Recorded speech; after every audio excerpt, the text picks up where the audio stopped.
This week, Denise and I are headed to make our annual trip to North Texas with good friend Larry Ellis, EWA Outfitting.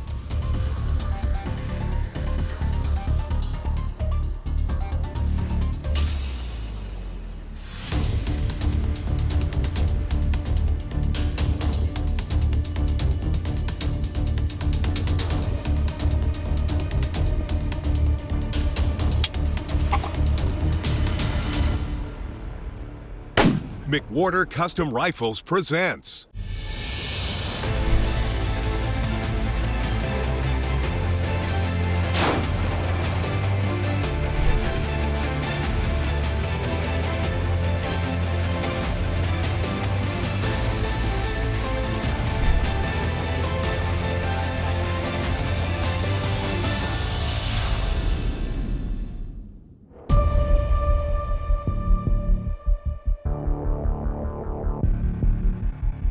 Welcome back, folks. This week, Denise and I are headed to make our annual trip to North Texas with good friend Larry Ellis, EWA Outfitting. In this wide open terrain, there's always the chance that you have to make a long shot, and this week, there won't be an exception. You don't want to miss this. Precision Hunting TV is brought to you by McWhorter Custom Rifles, McMillan Fiberglass Stocks, Swarovski Optic, Hornady Ammunition, and Borden Accuracy.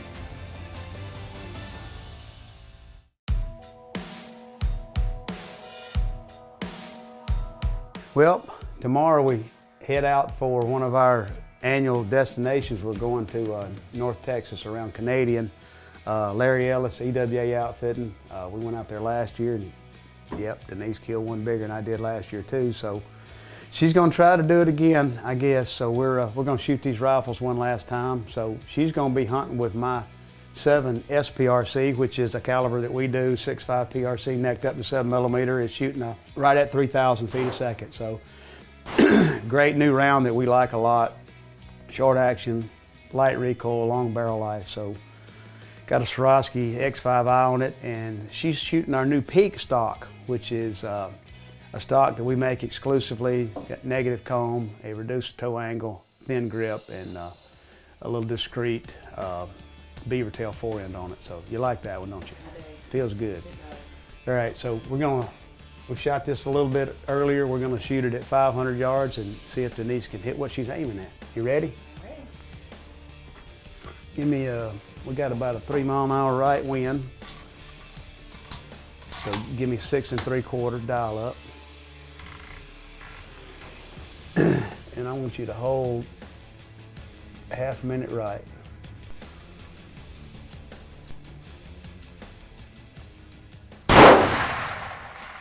Good shot, top of the shoulder. Good shot. He'd have dropped in his tracks. You want to shoot another one? You Sure. good? We'll shoot one more. One more?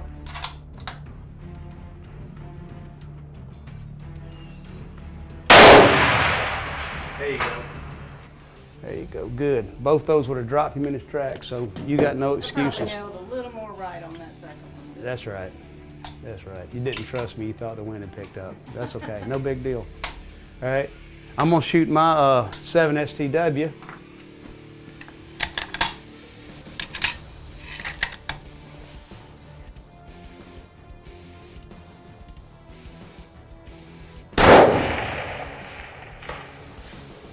Wind let up on me a little bit, and I didn't really look at it. So.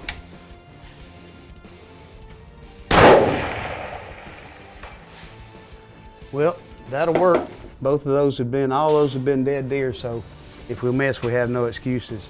So this year, my main goal is to kill a deer bigger than Denise's in North Texas. Good luck. Yeah, good luck with that. That's exactly right.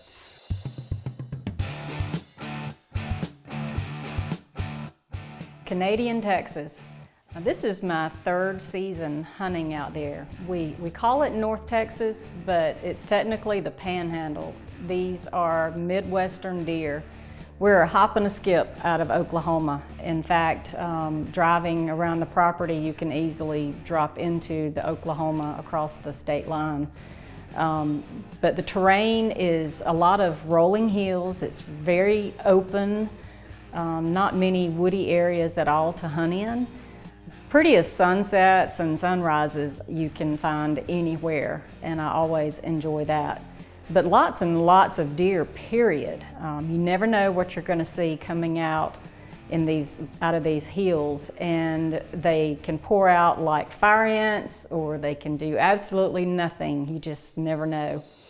On this particular ranch, there is a very large wheat field, irrigated wheat field, and that's my favorite place to hunt because all the deer are going to come pouring out of those hills, especially in the evenings, to get in there and get some of that green, goody food. I have been completely surrounded 360 degrees with deer hunting this field. In fact, we had to kind of change our position because we've had so many deer so close around us that we couldn't move. So this year we backed off the field a little bit to give us some more space.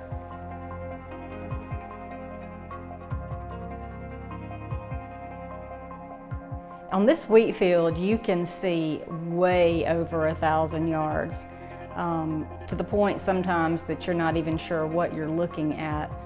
There have been times that I've known there were deer, 1,500 yards away, but I couldn't tell much about them and had no thoughts about trying to shoot one. But I've always known that it could be a very long shot when and if I took it.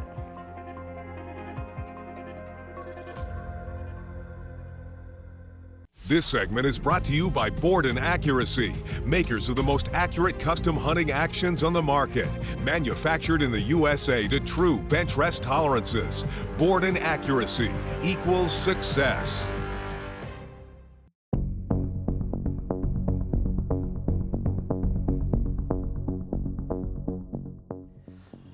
We're back in North Texas, Canadian Texas, and first afternoon set.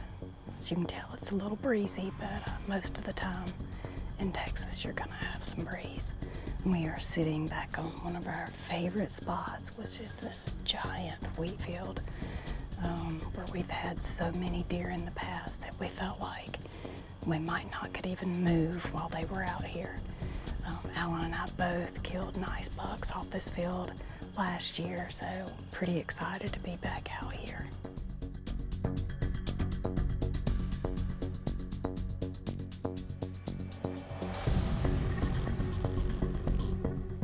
We did not have the extremely active afternoon set that I thought we would, but it got really warm today, and these deer just moved very late, I think. But pretty much everyone we saw was a long way off, which doesn't frighten me to shoot, but gotta be able to tell something about them.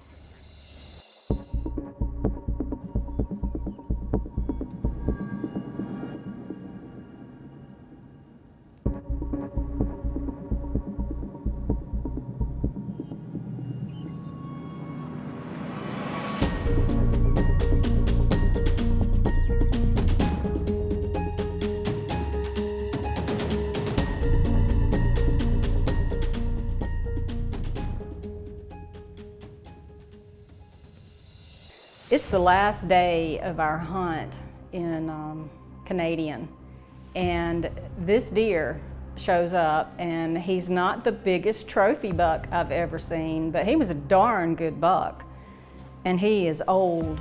He's a bossy buck. He's got a doe bedded down, and he's not going anywhere. But I immediately called Allan, texted him, and I said, how many clicks is it gonna be to get to this buck? And he picks up the phone and just calls me and wants to know what the situation is, and I tell him what's going on. One going to the right is going to be 1 minute, so you're going to have to move a little bit more to the left, and you're going to probably end up just at the front of him. Yeah, right off the edge of his brisket, maybe. 965. And so he talked me through it, and we got everything worked out in the SIG and got the turret dialed up where we needed to go.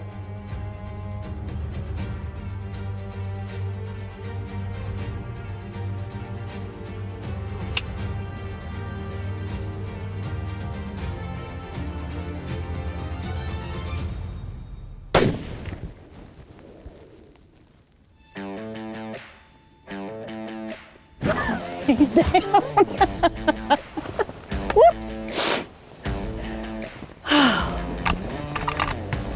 965. 965 yards. All right, I'll meet you up there. Woo! Well, I can't contain my excitement. I've made shots that far on targets, but I've never killed an animal that far. Oh man. Yep. Big fella busted up a little bit. So we had about a 23-minute conversation on the rangefinder and what the wind was and all that. And apparently you got him right, because he looks like he dropped in his tracks. He did drop in his tracks. Good shoot. Yes, he did. 7 SPRC, Swarovski scope, Brooks barrel, board and action, McMillan stock, and this is our new peak stock. It's coming out next spring, and apparently Denise likes it all right, because she just made the longest shot of the life. Longest shot of my life. Good shooting. Thank you, thank you. The McWhorter and Mrs. Denise did their job and dropped this buck a long, long, long way. What a great day. Precision Hunting TV is also brought to you by Extreme Wildlife Adventures, Hoff Power Auto and Outdoor Stores, Surge Pro by Biofac Crop Care, Ultimate Antler Deer Feed, Rudy's Country Store and Barbecue, and Mesquite Creek Taxidermy.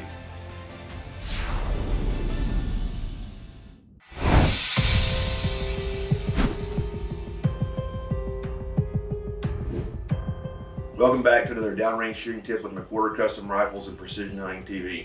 This week we're going to talk about what it absolutely takes to make that 1,000-yard shot and why we can do it ethically. Allan, you want to go ahead and talk us through some of that? Well, when he said absolute, this is absolute. No parts of what we're fixing to talk about can be missing. First of all, you have to have a long-range gun that's capable of shooting half minute or better consistently, period. That's number one. Number two, you have to have a ballistic range solver that's going to take in account the environmental and earthbound effects on your bullet at long range. Third, you're going to have the instruction and knowledge to make that shot. More importantly than anything is the ability to read wind, because Keith's going to be shooting a 7 LPRC today with a 175 grain Hornady bullet. It's still probably got 1,250 foot-pounds of energy at 1,000 yards. It's got minimal wind drift, but every mile an hour on this caliber right here with this setup, it's about 4.5 inches. So if Keith makes a bad wind call of 3 miles an hour, he's more than a foot left or right, which doesn't provide for an ethical shot. And you know, like, no one is going to make this shot with an off-the-shelf rifle, you know, off-the-shelf ammo, and you know, like, Or Kentucky windage, or I'll just hold a little left. People will spend thousands of dollars on the equipment, but you know, like, we encourage you to invest in yourself. Come to the shooting course, you know, learn this stuff so that you're able to make a good determination of whether that shot's within your means or not. But then you got to practice. And then the last factor is your ethical shot distance is going to change from day to day possibly. If we're out here today, we got about a 3 mile an hour right wind, so it promotes a lot of long range shooting. If we're out here today or we're on a hunt and it's 6 to 14 mile an hour swirling wind, you can't account for that. That's just, I'm personally not going to shoot. Keith might still shoot, but I'm not going to shoot. So we've got a deer down here at 1,000 yards, and we've got an 8-inch circle painted on it, which is a good representative of a good kill zone shot. So we're gonna get a little wind read right here and let Keith send down one down there and see if this is an ethical shot for him today.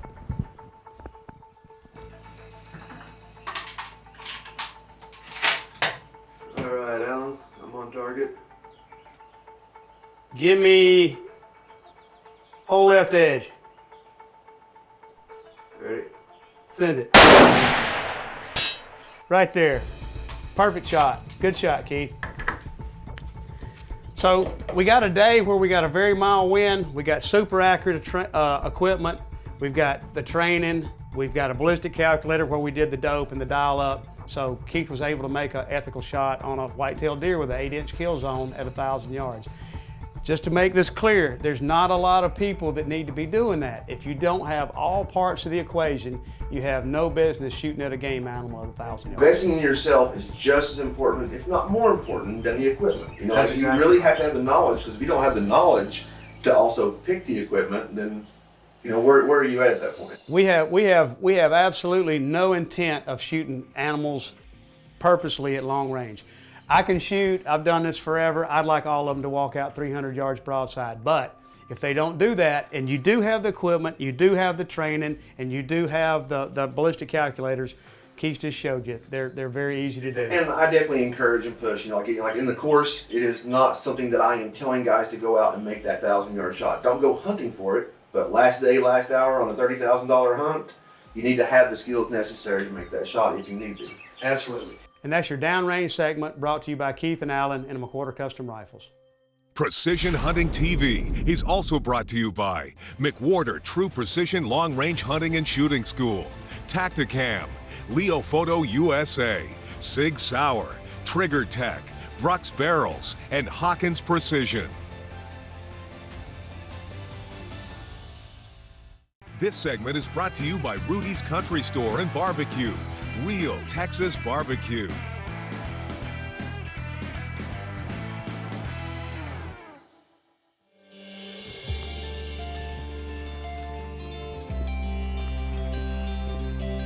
Denise has made the shot of a lifetime. So it's up to me now to finish off this hunt. So we get down to the last day. I got one day, and we'd seen a good mature 4x4 the whole time we were there. He was on camera daytime and nighttime. So we felt like we would just go after this deer on the last day of the hunt.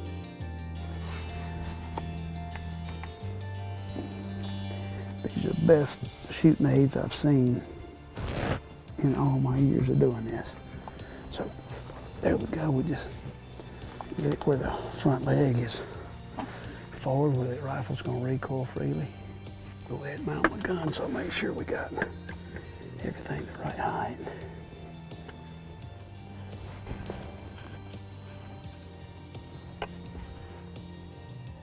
Steady, steady, no excuses.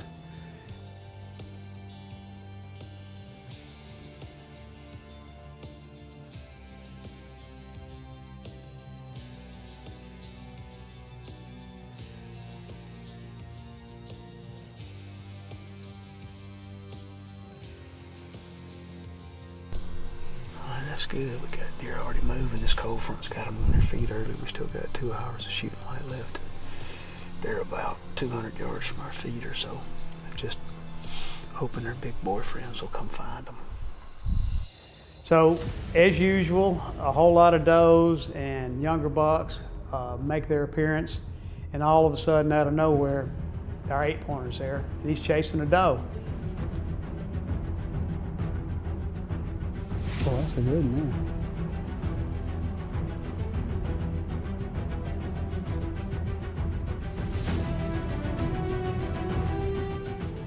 So he's bobbing in and out over the hill. These sand hills are real uneven, so he can disappear in a second, and he kept disappearing on us. And it's getting later and later in the day, and I know that, you know, if I don't get a shot at this deer, I'm probably gonna go home eating a tag sandwich, and I don't like the taste of tag sandwiches. So I tell Darren to be ready, and the deer finally pops back over the hill.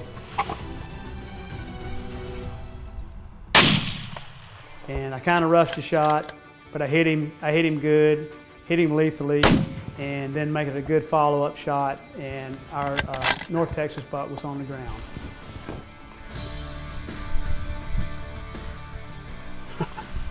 All right, well, he's down that time. Good job.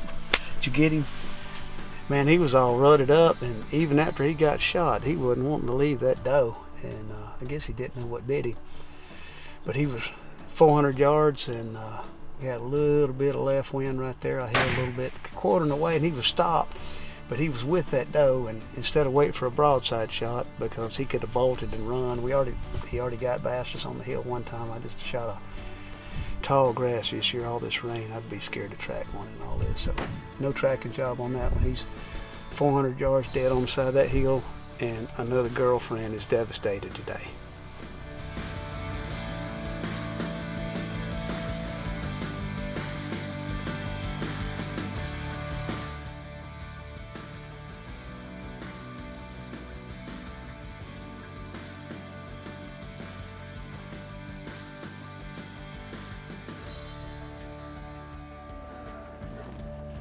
There he is.